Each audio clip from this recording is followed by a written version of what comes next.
I fully believe any non-commissioned officer in any of the services already has a background in education. They just don't know it yet.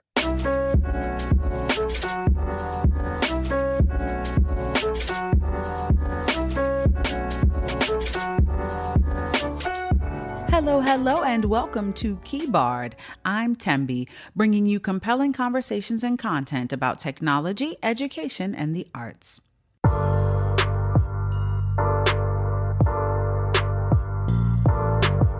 Instructional design is such an interesting practice. The title itself seems to be a straightforward explanation of what an instructional designer does, right? Design instruction. But whenever I talk about it with family and friends, they usually respond with, okay, but what is it exactly? And to be honest, when I first started studying it, I wasn't entirely sure how to describe it either. I just knew that in my years of working as a teaching artist that maybe I was kind of already doing it in some way without realizing it, but I wanted to understand it on a deeper level, so I went back to study it. Well, now I can describe it. Instructional design is a research-backed methodology for creating meaningful and effective learning experiences. It's about design, development, and delivery, figuring out how people learn best and then shaping their education accordingly. Simple, right? And that's what I explore in this conversation with Dr. Dwayne Wood. With a background in military service and education, Dr. Wood brings a unique perspective to instructional design. So we talk about how discipline fuels innovation, how AI is changing the way we teach and learn, and we talk about why he is not a fan of traditional grades, and a lot more. So let's get into it with Dr. Dwayne Wood. Dwayne Wood is a distinguished educator and instructional designer renowned for his proactive approach and innovative curricula designs. With a rich background in military service and a profound commitment to empowering others, he brings a unique perspective to the world of education. His expertise lies in creating highly effective and engaging pedagogical methods, designing effective and engaging curricula, creating learning materials tailored to diverse audiences, and designing educational experiences for adult learners. Welcome, Dwayne. Thank you. Thank you for having me on and having this conversation. I'm so happy to have you. Let's jump in. So you have had a fascinating journey from military service and then becoming an educator and a researcher. And I want to talk a little bit about that. What pulled you from the military to the field of education, and how did the military shape how you work in the education world? I think a lot about like many career service members, that stay in, I did 22 years, and I know people do more and more, and and that becomes your life. When you're when you're ready to transition, right? When it's time to Mm-hmm. transition, you have this kind of moment of, what am I going to do when I grow up? Right? What am I doing next? Because a lot of the skills that we develop in the service don't necessarily translate, especially depending on what kind of career field or whatever you're doing.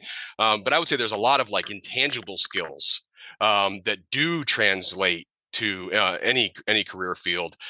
And for me, what it came down to, I was a non-commissioned officer. So, I'm working with soldiers and, in the tactical realm.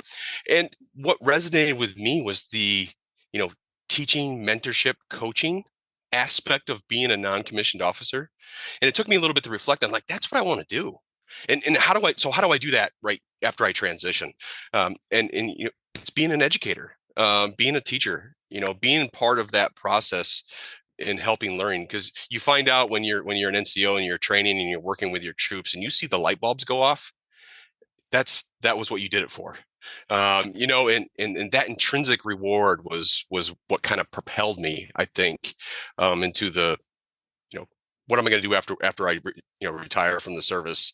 And education was it. And I was like, I've already been doing it. Right, and so it was just an Yeah. easier translation. And I think a lot, I mean, I fully believe any non-commissioned officer in any of the services already has a background in education. They just don't know it yet. They just haven't thought about it, right? And said, because that's what they're doing. One of their major functions in life is training, mentorship, coaching of those soldiers that they've been charged with. Mm-hmm. What branch were you in? So I was in the Army. Okay, so you were in the Army. And so when you left the Army, you already in the mind frame? You talked about the transferable skills. Were you already in the mind frame of education at that point? Were you already looking for opportunities before you left? Yeah, I was. And I got lucky. And what I mean, I got lucky is my last assignment in the Army, I was a military history science instructor for the Army. So I was doing that in uniform already. And then I transitioned as a civilian to do the same thing. That made it easy for me. A lot of transitioning service members don't have that. I mean, again, I fell into it. It was kind of lucky, but it was just aligned with what I had already decided before, getting out of uniform, that's what I was going to do. And that's what I was going to pursue. What it came down to then was, what aspects am I going to look at? Or am I going to specialize in, or what I'm going to do? I mean, I started K through 12, and I learned that I really wasn't suited really for that, and I really wanted to get into the higher education, or the adult learning aspect, training aspect of education, and that led me to instructional design Mm-hmm. in those aspects. So that's where I kind of, that path kind of took me. And then I started taking jobs. I started taking, not only instructor jobs and teaching jobs, but instructional design jobs to gain that experience, and just see where I was at. And that's where I liked being, and just really enjoyed and found that spark. You know, something funny is that you said that you started K through 12, right? And then you said, "No, this isn't for me. I'm going to move on to adult learners." And then you aimed for that approach. And I think as a director, I think about creating a sketch of you, and this is probably so far from you, but I'm thinking of this hilarious sketch of like this full army gear fatigues, like yelling at the kids, like to get them in order, get them in step, and the kids are like, ah, and then you realize, wait a second, I'm not really this is not really my target audience. Let me go with the adults, because in a lot of cases adult learners need that. Not to say we need to be yelled at, but we need, as a part of andragogy, right? When you're learning about how adults learn, we need to understand what our purpose is. We need to feel connected to the learning, and when we need that motivation. Yeah, and you know what? And I think you're right. And one of the when I reflect on this more and more, when I think back on, why did I end up making that choice, or where I went. And what I found was my philosophy, when I thought of like my leadership and my teaching philosophy, where is that aligned? It was more towards the adults, because adults come to any kind of education or training with experience. Mm-hmm. And my background and what I was comfortable with and like that I like doing was, how do I mold that experience to produce new learning? When you're working in a K through 12 environment, they don't have that experience to use. Right. You have to produce that experience, right, if you're going to use it, because they just don't have it. An adult learner generally comes, how is this going to impact me, and how am I going to use this, right? Is this a benefit to me?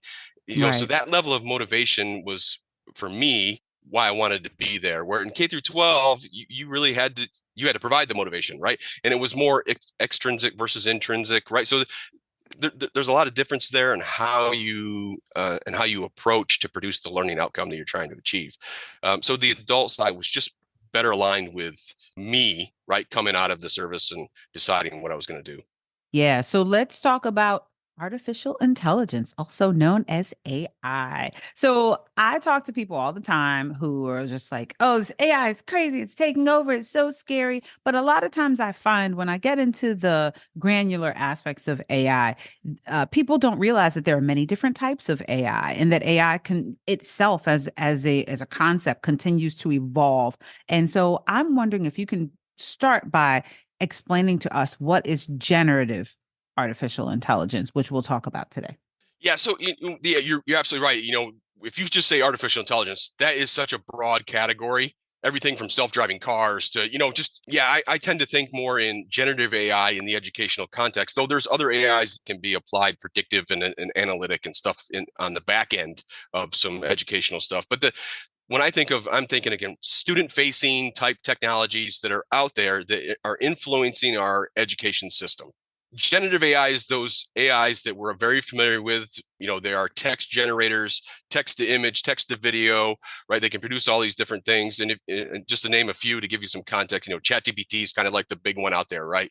That's a Yeah. text generator. Also, it's been integrated now with their image generator, DALL-E. So you can actually use the same one to produce an image, right? Hmm. And then there's a bunch of other ones out there. Perplexity is a text generator. You got Stable Diffusion, that's a text to image. There's a bunch of text to video. The text to video is getting better and better. The rapid pace of these changes is a little Yeah. difficult, because just like 3 or 4 months ago, I was playing with a text to video generator. And I was like, it just produced a lot of text heavy slides and put it into a sequence. I was like, that's not really, helpful to me, what I'm trying to do. But now you can like do almost full stop animation, right? And it's only a few months later. But so that's what we're kind of talking about, this generative AI. And you mentioned, when you started, we kind of talked about this, is it's almost looked at as like doom and gloom, right? It's going to replace me as a Mm-hmm. teacher. Right. Or just the scariness, right? People are scared because they're like, and now, especially when we're talking image and video, right? People are saying, okay, now I'm starting to lose my sense of what's real and what's not. And that scares them. Yeah, I think there is, and that's why, like, when we talk about this topic, if we look at the news, right? We pull the news and we look at it, we get one or the other almost. Like, Mm-hmm. it's terrible, it's doom and gloom. We need to shut this thing down, not use it, or we get this is the greatest thing in the world. And I would say both of those are wrong, right? It's somewhere in the middle. Like I get questions all the time, from other colleagues and other folks ask, how do I integrate this new technology, or how do I even approach what I'm doing, because I know students are using AI or generative AI. How do I approach this? And my answer is, well, it depends. What are your learning objectives? What are you trying to achieve? What's your audience, right? What is your audience? There's all these things we need to factor in to see how that tool could fit. And I say could because might not be the answer. It could be a non-technology thing that we need to do that needs to be the answer to produce the better learning outcome. It's taking this student first approach. I need to achieve these learning outcomes. What does a student need to do to achieve those learning outcomes? And using that as a guide when you're putting stuff together, right? And when you're trying to design this learning experience for them, or this learning activity to produce that outcome, you got to take that approach. Now, we also have to be aware of, like, the big things that we worry about with generative AI is cheating. Yeah. My traditional assessment is an essay, and if I prompt it correctly in the system, I can produce that essay and you wouldn't know that ChatGPT produced it, and I would get a decent grade, but it's not a reflection of my cognitive effort. Yeah. So I'll say yes, that's a concern. But my question would be to you, why are we still using an essay as an artifact for learning? Yeah. Yeah. I think Going we need to back go, to the whole, yeah, I like that. and, Going back to and the initial question. yeah, exactly. And now I think we have to look at how we do things. Not necessarily we're going to change, because all the techniques and stuff that we use currently are still valid, but we Mm-hmm. have to apply them. And what I mean by that is we have to have a less focus on the product now and a more focus on the process. Okay. So how do we do that in a classroom? Right? That becomes the question, right? You can say that, Yeah. yes, stop focusing on the product. And I say, not stop focusing. The product still has a play. We still need to have a product, but there's less emphasis, I think, and more emphasis on the process, because then we can actually see learning happening during the process. And Mm-hmm. we have techniques already in place that we do this, formative type assessments. Just the teacher in the classroom observing their classroom is a way to watch the process. But one of the ways that I'm looking at it is because a lot of the ways that I find myself is like in the asynchronous blended environment, Okay. online asynchronous environment. Mm-hmm. Well, that's a little harder, right? Because Yeah. you're not with the student there, it's all, anytimes, how do you do things? And one of the things I'm finding that's working, and again, this is also kind of new, that we're kind of experimenting with this, right? And testing it and trying to figure out what And works it's is changing as we learn. Once we learn exactly. how it works, then it changes again. Yeah, that's one of the challenges in instructional design, is keeping up with the technology as it Mm-hmm. progresses. Break up your product into processes, and then look at those processes and use this. I'm going to use this word, a cognitive forcing function. Mm. So that basically you use a model or technique that has the student still apply those critical and creative thinking processes, even though they're working with AI to produce the product. Okay. You are aware that they're working with AI. It's and it's that's one of the okay, but yeah, yeah, and it's being one of the findings, and working with students that are going to use AI, is just being completely transparent. I You like know, that. hey, I know you're using it. By all means, use it, and then have the discussion about what is the proper and responsible use within those specific context. One colleague shared a technique that they're doing, and I thought it's actually fantastic. I just adopted it and started using it. Is every assignment, we put in instructions that say, this is how you would use AI, a generative AI tool, to accomplish this piece of the task, Mm. right? And we give them basically the guide, the guardrails, Mm-hmm. and there's some assignments will say don't use. We don't want you to use it here, right? Mm-hmm. So again, being completely transparent and being able to kind of have that discussion with your students and use that for teaching moments, because it's not a fear, it's a concern. The concern is that we become over reliant, Yeah. and it starts to Yeah. replace critical and creative thinking. Um, that's a concern. So it's like, how do we use this to actually improve critical thinking?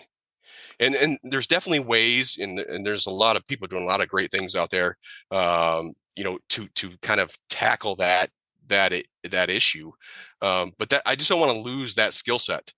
Right. That It seems like, well, I was going to say, it seems like we have an old paradigm of assessments in place still as the technology just skyrockets in a forward direction. And folks are not making that connection that, now that we have this technology, we have to change how we run assessments. We have to change how we even consider what are the skills. There was a big push for the quote unquote 21st century skills, right, over the past 10, 15 years in terms of education. And now it's like, okay, but 21st century skills need to be different now. I would say that 21st century skills now need to include the ability to create effective prompts for generative AI, because it's a tool. It's a kitchen knife. You can cut up vegetables for your dinner. You also can cut your finger off. It's like which both of those things have two different outcomes, but the kitchen, it's not the kitchen knife's fault. And I think that's interesting. It's an interesting thing to think about. I really like that analogy. Thank you. Do you mind if I use that? It's all yours. Yeah, that's good. That's kind of triggered with me a little bit. Some things there, but you're Mhm. right. It's how do we adjust? And I read this paper in not too long ago, and it's only a couple years old, I think. The paper. It's called the arms race. Mm. Between assessments and technologies, right? We're in that phase now where we're lagging behind our defensive, which is the assessment, but Mhm. offensive capability is increasing, right? So now Right. Right. we feel like we got to increase our defense, which now becomes to, oh, we're going to have these AI detection tools, and we're going to have these policies that say you just can't use it, and these the I don't think those things work. It's like telling your teenager that they can't go to, do something. What are they gonna do now? Right? They're gonna go do it. They're gonna do it. Right. Yeah, exactly. So I think we have to approach it. And I'm not saying we just like open the gates. We Right. have to approach it in a way that we find that spot where I say this all the time, and sometimes it can be hard to articulate this, but we need it to augment our thinking, not replace our thinking, because Mhm. that's where this capability for using these AI tools really comes into play. Is that if I can help you better achieve a learning outcome by using this tool, yes, I want to use it, but we have to definitely be aware of the pitfalls and how to mitigate those. There's always going to be a risk, just like that kitchen knife. There's a risk. Yeah. Um, how do we mitigate that? Well, we mitigate Right. that by teaching you the proper technique for using a knife and how it's used, when it's used, right? All that stuff we would use before you pick up the kitchen knife and started doing dicing your onion, right? Right. Because then you would Right. cut your. Yeah. But in paying attention, right? Like I think that's the biggest part. It's like paying attention. If you look away, you're looking at something else and you're not paying attention, that's when things get dicey. And that's great. I like You that. know that. But and to extend that analogy, Mm-hmm. um, information literacy, Mm-hmm. having those skills to understand and have the skills when this system produces something that you can look at and go, how do I verify? How do I know that what the information this thing is producing is just not making it up? Right. And Yeah. having those skills to do that, I like to say, when I was doing a lot of research and everything, we had to go to the library and use a card catalog, and there Mm. wasn't a lot of sources, right? I mean, so you Yep. kind of were like, okay, I can You were kind of limited trust. to Yeah, what, yeah, the yeah, building you yeah. were But, standing in. Like you but couldn't. yeah, exactly. Now, Yeah. fast forward a couple decades and look where we're at, where you have unlimited information access at your fingertips on your phone, but not all Mm-hmm. of it's good. So Right. it's a completely different skill set in evaluating information And how do you know that the information is relevant, credible, so forth? That's a skill set. And we can use AI to do that. The other concern I have with some of these tools is bias. Well, I Mm-hmm. got a bunch of concerns, but bias is one of the big ones. And not only the bias that's in the training database, right? So if you're thinking about how these tools, think of like this huge amount of data behind the system that it's using to recognize patterns and build these statistical models, right? Right. And there's going to be bias in that data already because humans produced it, right? So there's Yes. already going to be bias, and humans produce the algorithms that's running this stuff, so there's going to be some bias there. But just your prompt that you put in is going to inject bias because the system is going to produce what you ask it for. It's the ultimate yes person. So you already injected confirmation bias just by how you asked the question. So that's what I mean. That's part of information literacy is confirmation. How do you mitigate confirmation bias? Because our politicians are great at confirmation bias, right? They only find the stuff that supports their position. Right. So that's a concern. The other concern I have has to do with access and use, because we already have a digital divide, right? Already have this difference between the haves and have-nots. And if we really think of education as an inherent right, well, now as we progress, does access to technology become an inherent right? It becomes a question I think we really need to look at. And right now, if you have internet access, you can get to an AI tool because there's a bunch of them that are free, right? They're maybe Mm-hmm. not as powerful as somebody that has a subscription, produces a little bit of divide. But imagine if they start going full commercial and they're all paid for. I think that makes another digital divide or a larger digital divide because now we have a difference between people that have access to these tools and people that don't. And now we again create another divide. And then what I mean by use is we see this in schools already, right? You have schools that are better funded, right? So they Yep. have better educational outcomes and some that aren't. Well, what if that better funded school now starts teaching the skills to use this AI technology in the workplace and on in life and stuff, but the more underfunded schools can't afford it?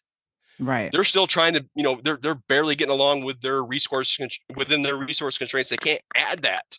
Yeah. So that again, that creates. So this is a bigger picture I think that we need to look at because again, in my mind, education is an inherent right and should be equal for all. And so there's a lot of questions, right? When we say that, how do we achieve that? Yeah, how do we make that happen in real life when we know that in our society that's already a challenge, right? Yes. Historically, we're already so far behind equity and access, and now we have to fight even harder for that. I think what's interesting about what you said, you talked about access and right to use, and that's important, right? Because we should have equal and equitable access to technology. We don't, but we should. And maybe there's an element of there are people talking about and fighting for the protection and not an AI not going too far. But what about just simply fighting for the right to have access to this technology? It's very interesting. I also think about, oh, go ahead. No. I was just going to agree. I think you're going down like this. I think about this a lot, and it's a hard question, especially the way Mm-hmm. just how we operate, and I think it's so far from where we're at now that it sometimes it's hard to think of how do we get there, and it's just got to be some incremental change. Probably it's not going to Mm-hmm. be, and this is again, this technology is so new. I mean, what was it? Chat GPT didn't come out until November of 23. It's not even 2 years later, and you see how far it's come. Yeah. They're still developing policies. It wasn't, I think this year, the Department of Education just published a AI guide for K through 12 educators. Which sorely needed, Yeah, but absolutely. look at how long it's been since it's existed. And when you talk about the digital divide, now you can talk about educators who have access to certain things and can introduce things to their students versus educators who don't have access or just don't know how things are used. And I think so you as an instructional designer though, I'd like to know how instructional designers can use AI. And I'd also like for you to just explain what an instructional designer is, because when I talk to people about instructional design and they're like, okay, but what is that? I No, don't know and if I you get that sometimes. no, it's a fair question. And because instructional design as a field is not that old, really, we can go back to World War II as the advent of formalized instructional design. And that's because the US government found themselves in a need to train large amounts of people quickly and efficiently. We talk about the instructional design methodologies. One is the most popular one in industry standard, pretty much, is ADDIE, it's ADDIE. Each letter stands for a phase of the process, right? You move through. The U.S. military developed that, right, as part of their process to figure out how they were going to do this, and train these large amounts of people. So that's where it comes down to, is this efficient, structured way to develop training or educational processes to achieve your outcomes, whatever you determine your outcome is, or your objective, what are you trying to achieve. So it's a Mm-hmm. systematic way to do that. There's a lot of challenges because a lot of times in the adult education realm, the instructional designer is not the teacher. They're not the instructor. They're not the mentor. They develop the curriculum based upon basic instructional design methodologies, instructional strategies, theory, and so on and so forth. And then they produce it in a package that somebody else could use to produce that learning outcome. And one of the challenges there is there's a lot of nuances to teaching. And I'm a firm believer that if you're an instructional designer, I want you to be a teacher also, because then you pick up on some of those nuances and you can use that information in your design when you're thinking through. The other thing that's kind of important is you really have to understand the student when you're putting things together. I cannot emphasize how important it is to understand the target audience when you're going through your process and designing, because not, a lot of times I think folks focus on like what's the demographics, how old they are. Yes, there's some things that matter there, but what really matters is what's that population's barriers, challenges. To give you an example, I had a student instructional design. They made this fantastic instructional video. It was in high def, right? 1080. It was really good. Mm-hmm. And then the question was, you say your audience is going to watch this at home. Do they have internet bandwidth to actually see that high def video? Mm. The answer was no. Well, Wow. that's not a tool you want to use. So you have to kind of think of the best is not always the right. It's interesting that you say that because I think about how a lot of times in design, in instructional design, as well as I dare say also curricular design and also lesson planning, K-12 as well. People start with an idea of like, oh, this will be so much fun, or I did this when I was a kid, or I enjoyed this when I was in this training. So I want to do this activity with my learners. They'll really love that. I remember learning something from that, but they're not thinking, like you said, maybe your student got excited about making that beautiful 1080p video, but wasn't at all thinking about the end user's experience and was really only thinking about their own experience and what they enjoy. Because people will come to me about that, like, oh, I want to do a program with kids and I want them to do this kind of thing because I really enjoyed that. And I'm like, okay, well, who are the kids? Let's talk to the kids first and foremost, because what draws them in, what engages them. So that's a really good point. And something similar that I see happen all the time in instructional design too, is that somebody's excited about a specific access. So they jump right into let's put this activity together. Let's do this. There's no analysis done right up front, because part of the analysis is how does this activity or what I'm thinking align with larger goals? So in a K through 12 environment, it's how am I meeting a state standard? Yeah. Right. And then how is that measured? Right. And how what am I doing is aligned with meeting that goal. In learning and development or whatever, it might be business goals, because we want to tie business goals to ROI, return on investment, right? We're worried about the bottom line there, right? So that's important. So we have to be able to do that analysis, and understand that part of the analysis in the learning and development side, so in the corporate side, is training and education really the solution? Or is it something else? Like, is it process or is it culture? Right. That could be Yeah. encountering why we're seeing a gap, right? And a gap analysis, task analysis, right? All this stuff happens well in advance of trying to put something together, but it's not as fun. right? So Right. so people Right. skip it, and I think Yes. there's a misconception that that has to be like a really like long and detailed and onerous process. It doesn't have to be. Honestly, you can be just sitting down at your desk and thinking through what the students were doing and the objectives they put together. Like, oh yeah, okay, I started to see some patterns here, right? And understanding there's a gap somewhere, and how do I address that gap? That's all it takes when you do an analysis. The other piece that's really missing, I see it all the time, is evaluation. How do we know what we did is helping to achieve the objective? Because we don't collect the data, or if we collect the data, we don't analyze it. And if we analyze it, we don't look at it and say, how do we change what we've been doing to reflect the data? So it's that data-driven decision-making process that has to be in there. Now, again, it doesn't have to be like this super formal process and using all these crazy statistical methods. It can be just collecting data and looking at it, right? And going, okay, I can see some patterns here, right? I can start to understand it. And we tend to overemphasize quantitative data, at least in my mind. And that's just a number. And the number tells you what happened, but it doesn't tell you the story. You need that qualitative aspect. And I tell, when I work with other educators, I said, you're the qualitative sensor. You're in the classroom. You're working with the students. You're collecting data all the time. Just reflect on it, right? And that will help you, help you augment that quantifiable data to produce a better understanding of what's going on.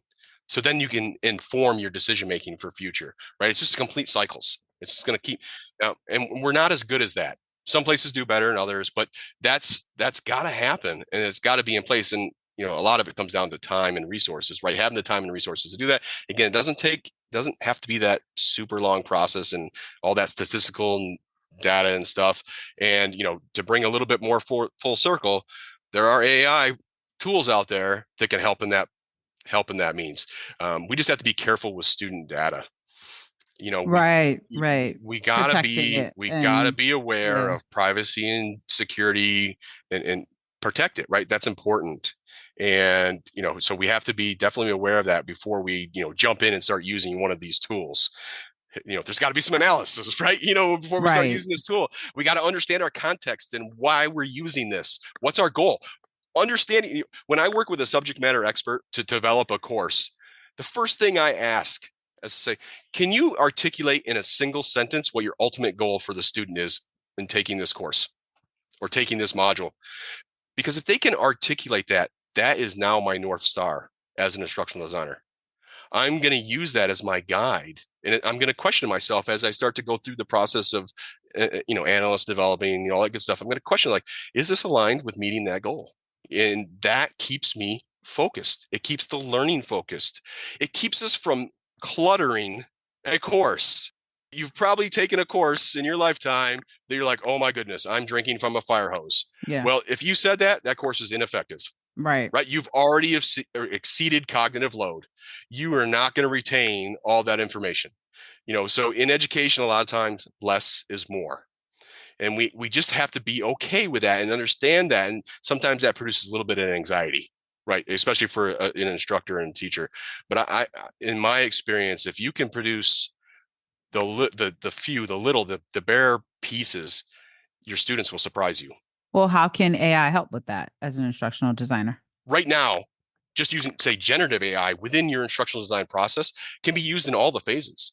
Now, again, Okay. we have to be careful in analysis, because what data are we giving it? Because once we put it into the system, where does it go? Right? Who now has it? So we have to be careful with that. But one of the things that can help in that phase is maybe you need some help with like brainstorming. So you got a gap, right? You understand I got a gap between, actual performance and where I want people. Maybe I put that gap and I explain it to the system and I say, hey, could you brainstorm, 10, 15 ideas of how I would close that gap and see what it comes up with? Maybe it'll come up with something you can go further explore in the design phase. There's so many educational theories, instructional strategies that are out there that it's just impossible for it to be right at the top of your mind all the time, right? All of those type of things. And I would even say that, there's no one theory that'll apply to every context, right? So you have to be able to, go through this process. And all the models are wrong. They are based on an ideal situation. Your context is not going to be ideal. So you have to be able to look at those theories and processes and strategies and go, how do I use this and adapt it to my context to for my audience that's aligned with my objectives, right? So you're Mm-hmm. using those things as you adapt. It's this idea of taking theory to practice. That's a skill, right? And being able to do that.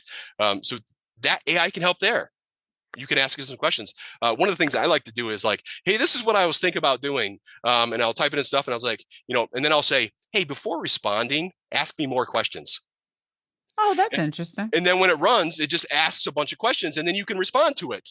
And then I you can like answer all those that. questions and then you can have it produce something. And then it generally is more aligned with what you were thinking because I took that one additional step, right, as I go through the process. And that's a way, not to get too far off what you're kind of thinking, but we talk about, how do you collaborate effectively with an AI bot or Gen AI Mm-hmm. aspects of it. And I always think, well, why do we make teams as humans? Well, we make teams because you have strengths, I have weaknesses, I have strengths, you have weaknesses. Well, we form a team because your strengths will complement my weaknesses, right? And that's what a leader does, right? They figure that out, right? And how they can do that aspects. Well, I think it's the same thing with AI. AI has some strengths. It also has a lot of weaknesses, Yes. but those weaknesses are correlated to a human's strengths. So we got to be careful like how far we go, right?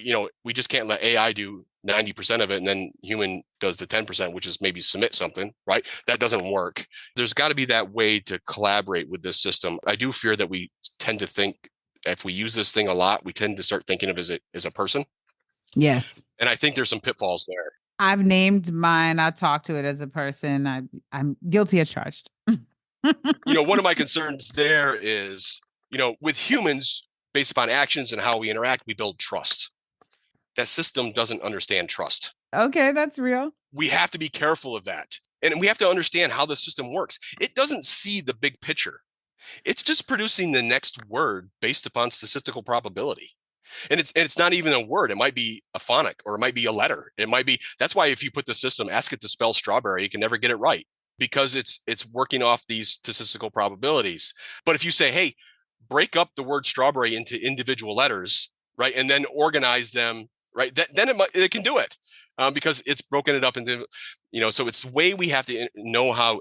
I still think we have to understand that it's a machine. It's a machine that's backed by a lot of data and it's based on statistics. It doesn't truly understand what you understand when you're putting it into the system. That's why you have to be very specific with your prompts to get what you're looking for. You have to treat it like I'm going to give it very detailed instructions that in a way that if no one knew what the task I was doing, I'm outlining how to do it. That's why prompts can get very long to get a specific product, right? Because you're adding all this level of detail. And I think some people get a little frustrated with that because they'll try one of the free versions and they'll put in a simple question or a simple task and it produces something like, well, this is really generic and it's not really what I was looking for. It's not oriented. It's because your prompt was super simple. You didn't give it enough information, to try to get to where you're getting at. But on the flip side, think about this. If I have to take and put a whole bunch of cognitive effort to develop the prompt, am I achieving an outcome, a learning outcome, just in that process? Yes, I would say yes. And it can be almost inquiry based because I have to figure out what questions to ask. I like to say that, we've been taught how to answer questions, right? That's what we do, right? Yeah, But we're not really taught how to ask questions, usually not until very late in our education. that's true. Which is more, that's research, you know? Think about if we took even at the lowest levels. Again, we have to look at even at the elementary level, right? Do the students possess the skills and attributes and knowledge to actually do this process? But think about if you took a completely inquiry based process where a student could explore something they're interested in versus something you gave them, right? I mean, there's a whole bunch of like motivational pieces that could be played there, but I also like the idea of the extra cognitive aspect. But not only that's the other aspects when we talk about these AI tools and how they're used in education is they're solely focused on the cognitive function. The cognitive function is only one part of learning. We have, affective, psychomotor. There's all these other things that are important. Social emotional aspects in the affective piece are critically important in our day-to-day lives. And that has to be part of our learning. That AI bot is not going to be able to do that. That's why you need a teacher. You need a facilitator, you need a coach, you need a mentor. That's why I firmly believe that teachers are not going away. The role, I think, will shift, right? Instead of maybe being that sage on the stage, the transmitter of knowledge, your role starts to shift to coach, mentor, and taking those different roles. But it's still critically important that a human teacher is involved in those processes for those other aspects of learning that are important. And I would almost start to rank some of those maybe even higher in our society than some of the cognitive aspects. And again, it's a lot of intangible things. How do you measure that? Right? In our world of metrics, how do you measure some of those things? It's really hard to do. So that becomes, we're just not going to do it, right? Because we can't measure it. Those are critical, and it's a shift in our way we think about education, I think. And an opportunity for us to reimagine the learning process. And Yes. so that makes me want to ask you about multimodal learning. When I think about that, it's kind of like a fancy word. I'm a simple soldier, right? So I like, hey, just give it to me in simple words, right? I know you probably paid $5 for that word, but I only need the 10-cent word. So it's just using media, multiple different means of media. And we have, I say we, like in education, we have long history of models and stuff. Like one of my most favorite one is universal design for learning. It talks about different representations. And now we tend to think, and I think there's a long standing thing of like, well, I'm a visual learner, and well, that's mostly been debunked, right? There's not really such thing, because we're learning more about how the brain functions. And honestly, if you take like the pieces of the brains that processes information, we're all visual learners because a large part of our brain is associated to vision. But there are, I think, preferences. And, if I can make a distinction, like for me, I know how I learn. Self-reflection as I'm going through how to learn to be an educator, right? During my training as an educator, I'm reflecting on like, well, yeah, they're saying that, but for me, I know how I learn, right? It's a little bit different. And that was a big eye opener for me. I'm the type of learner where just give me the book, I'll read it, and then I'll practice it, and I'm good. But not everybody can do that, Yeah, that's definitely, right? for some people, they need a presence there Yeah, to walk them along. and that's what the UDL tries to get at, is Mm-hmm. how do you structure what you're doing to allow the student to explore how they learn best. One of the analogies I like to use, when I'm kind of talking about this is, you buy a new bike for your kid. The bike shows up, it's all in pieces in a box. How do you approach putting that bike together? Yeah. And that approach will give you an idea of maybe how you learn. Because for me, the first thing I do is, where's the manual? Mm-hmm. Right? Where's the instructions that came with it? Right? That's what I'm looking for first. Then I'm going to peruse it, because I have a basic idea what a bike is and what the pieces are, right? That type of stuff. So I'm going to peruse it, just make sure I don't miss a step or something, right? And then I'm just going to start putting it together. That's my style or my preference, I like to do. Some people will dump that thing out, that book slides underneath somewhere, and they just put it together. Yeah. They And just then they work their way learn. through with their They learn hands. as they go. I was like, oh, that's backwards. Let me take that apart, switch it around, right? And then there's the person that's like, you know what? They go to their computer, they pull up YouTube, they do a search for how to put a bike together, they watch the video, right? So that's what I like to do I say, think about that scenario and how do you approach that, and that will kind of give you an idea of how you learn. And then if you have everybody share that, you start to go, oh my goodness, everybody picks up and learns something a little differently. So now how do I approach that in my design or in my teaching? UDL is one of those processes or frameworks that can help you think about that and get you to that ability. There's a bunch of other models out there that become, I don't like to use the word trend because trend tends to have, like, to me, like a negative connotation. But the flipped classroom was a trend, Yes. a couple years No ago. question about that. Yeah, mixed results, right? Mm-hmm. If you go through the literature and you look what out there, mixed results. But the premise is or at least appeals to me when I think about it, because especially when I think of mathematics, and the reason is, what's our traditional way? Well, in the traditional way, the teacher goes through and talks about, this is the order of operations. This is how you solve this equation, right? They do all that in the classroom, and then they send the kids home with 50 questions to answer. And then the only person the people they have to ask is their parents. Figure out on their own. And then they go to their parents and like, I don't know how to solve this quadratic equation. And the parents are like, well, yeah, 30 years ago, I knew how to do a quadratic equation, but I've never used it before. I don't know they're lost. And that injects a whole bunch of frustration, anxiety, all these negative things that we don't want to happen. But it also could help breed bad habits because they'll practice something that's not the right way, and that becomes a habit, and they bring that right when they go through the process. But the flipped classroom idea is, well, I'm going to send you home with a video to watch or something to read that tells you how to go through the process. And granted, there's going to be a population of your students that just won't do it. You have to understand that and know that, and be prepared for that. Always. But then when they practice in the classroom, there's an expert in the classroom with them to help them. What I like to do in some of those aspects is the idea of almost productive failure or making mistakes. I like that for two reasons. One, we tend to learn better when we make a mistake and then we learn how to correct it. It tends to stick with us a little bit longer. But I also like it because of the way that it kind of encourages a growth mindset. I can get better. I can learn this, and I can do this through perseverance and grit. That's why I'm not a huge fan of grades. That student that gets A pluses all the time versus that student that had a C and then by the end of the time they had a B, that demonstrates more grit and perseverance and learning than that person that got A's all the way across. I'm not saying that we just get a rate with the grades. I think there's more to the story, right? The grade is that quantifiable piece. What's the qualitative stuff Yeah. that's important for us to understand the growth of the student in learning?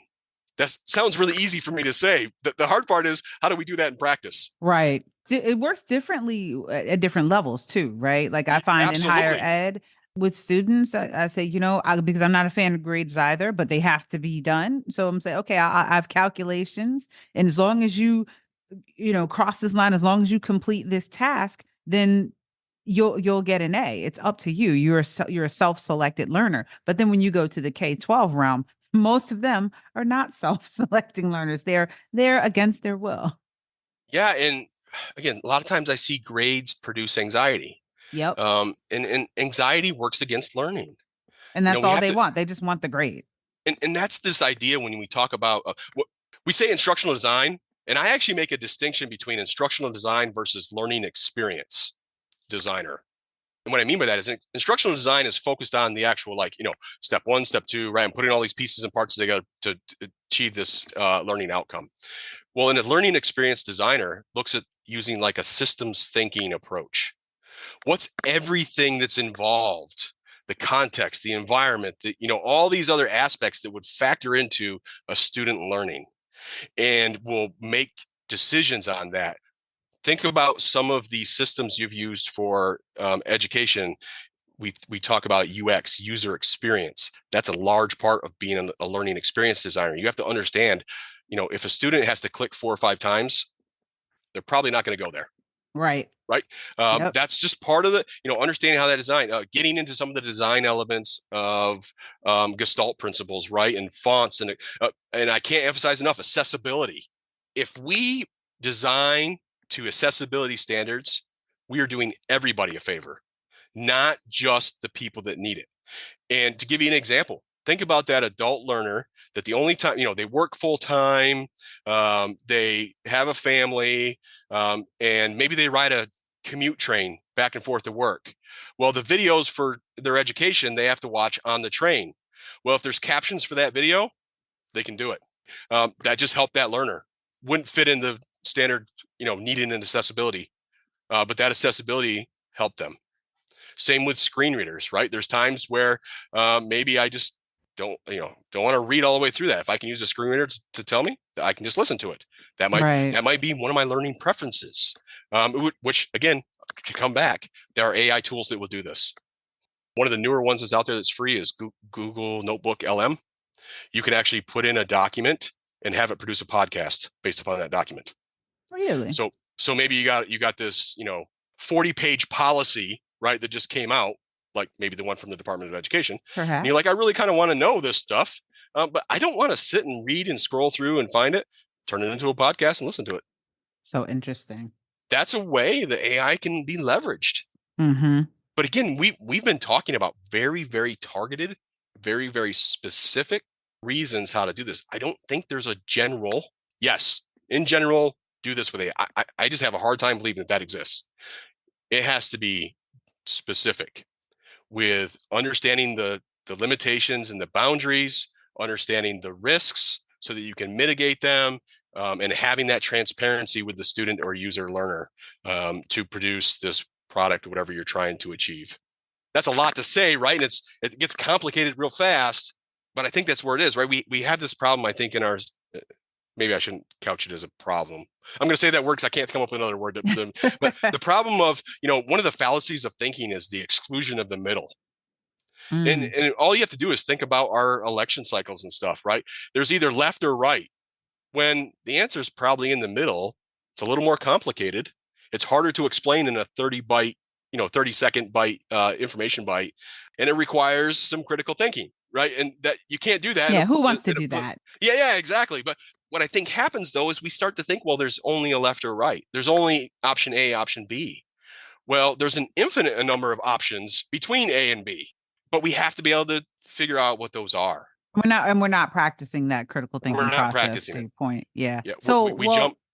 well, Go go ahead. ahead. No, go ahead. Well, I was going to say we jump, right? We Yeah. are the human brain is great about filling in things even when the data is not there. And we have these things called heuristics, right? It's a shortcut to thinking, and we have to be careful and be self-aware of those heuristics that we're applying. That's our bias. We have to say we're a bias. I know I'm biased towards education because I believe that you can boil down all our society's problems to education, but I'm biased because I'm an Right. educator, Because right? So that's where you work and yeah, live. Yeah. Okay. So I think about educators. We talked a lot about educators. Well, the Department of Education's new policy and educators being hesitant to embrace generative AI specifically. And from the cheating standpoint, from the wanting their students to really learn the cognitive steps that needs to be taken to evaluate a passage and respond to it. And I think about a video I just saw maybe yesterday or the day before where there was a teenager in a class who had been assigned 5 10-minute videos, something along those lines. She had been assigned several 10-minute videos, and she fed them into an AI platform or something like that, and was able to come up with summaries of those videos, right? And so the whoever was recording this video is recording the teacher arguing with her about why it didn't make sense for her to do that. And she's arguing back with the teacher saying, listen, you wanted me to summarize and respond to these videos. I did. I just fed it into the AI bot and it did it for me. Just because that's how I did it doesn't mean I didn't, like, I know what the piece is about. And the teacher was just trying to explain, but you didn't, the process of you understanding and then discussing the piece didn't happen. And she didn't, it was clear that she didn't understand why, because her thought was expediency. I want to get the right grade. And I want to know, what advice would you give to educators who are trying to help their students understand that while these are helpful tools in some instances, it's cutting out a process that you must be able to do yourself? one is we already kind of talked about was transparency right up front, Mm-hmm. right? One of the things I like to do is I'll say if I put a restriction on an AI on an assignment, I tell them why. Why is this important? Why am I putting this restriction on? Right. So that's one's being transparent. The other piece of this is make connections to the real world. Make it authentic.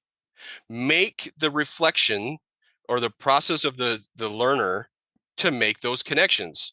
What I mean by that is, yes, there's some knowledge transmission that's got to happen, but we really need to get to knowledge application. So what I like to do is, okay, hey, if we got a knowledge concept that we're working on, like maybe those videos, right, that we're talking about, it's a certain concept. Well, what if the question is, hey, use the AI system to summarize it for you so you can gain a better understanding. Maybe ask questions about something you don't understand that's coming off that summary, and they can explain to you, because I want you to develop how you're going to apply this in your real life. This is not, I'm not making this up, and it's not my idea, but there's a lot of models out there that use the experiential learning aspects. And I think this is a good tool to use in conjunction with the collaboration with AI. It's because there's certain cycles to experiential learning. One is I need to produce, there needs to be some kind of experience, right? And the first thing is They call it a concrete experience because you don't want it to be abstract. You want it to be concrete. So it might be a case study, it might be a scenario, you might watch a video, right? It might be an exercise you do or something. And if you do an activity, you might fail. That's okay. Right? Because that's just part of the process as you go through it. And then you learn a little bit about the stuff. And then you do this idea of reflect. I call it reflecting forward. Why all this stuff that I just learned? Why is it important to me? How am I going to use it in the future? What value does this have to me? And that does a couple reasons. One, it helps cement all that stuff that's happening, right? You're making all the connections. You have to be able to articulate all that stuff and why it's important, why it needs to be done. But it's a part of that establishing a growth mindset. It's taking ownership of my learning.